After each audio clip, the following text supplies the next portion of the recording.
My parents were Dick and Rosa Bowen, who had some lovely rowing boats on the canal here and had a little shop where I was, as a child, allowed to help with selling ice creams and cakes. And I was also allowed to row some of the boats for my father and help him when he rented them out to lots of local people who came here for a wonderful treat for an afternoon out.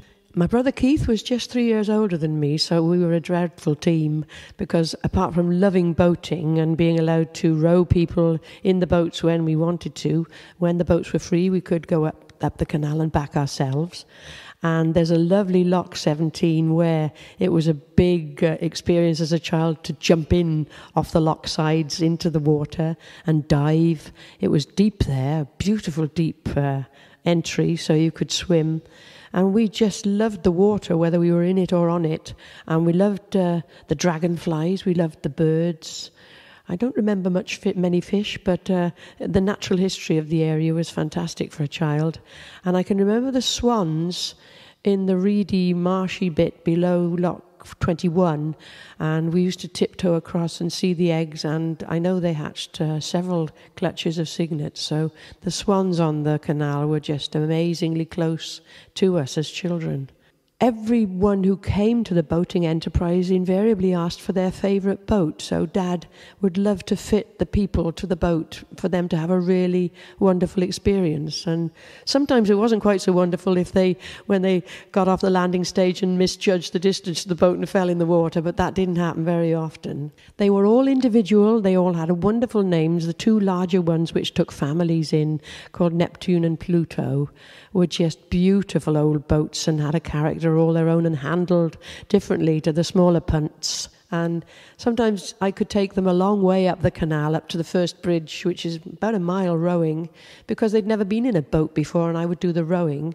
But then inevitably they would love to have a try, and it was hilarious to see Mum or Dad or even Granny having a go at rowing for the first time, because it is such a fun experience, but it doesn't come easy. And they would row and miss the water and fall flat on their back, you know. But it was always a fun experience. Everybody went away from here spending hours, very often the whole afternoon with us. My dad had a natural love of children and never turned any of them away. We didn't charge the little ones. If they wanted to learn to row, he would let them. And some of the adolescents, who probably would have been nuisance factor, would come and help us when we lifted the boats out and tipped them up to empty them.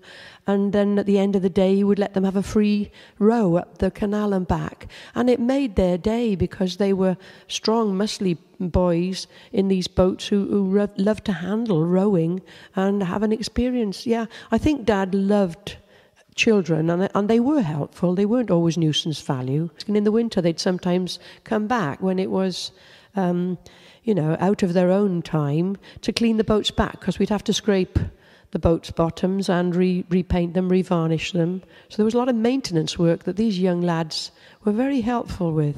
I've had a privileged childhood because where else could you live and grow up surrounded by beautiful waterway with boats that you could enjoy all the day long, selling ice cream and making ice cream with your father. Oh, my dad would be overwhelmed. He would be so thrilled that it's still so usable and still so popular with people, because we were busy from right up until dusk. People would stay as long as they could to enjoy being here, and the canal was the heart of it.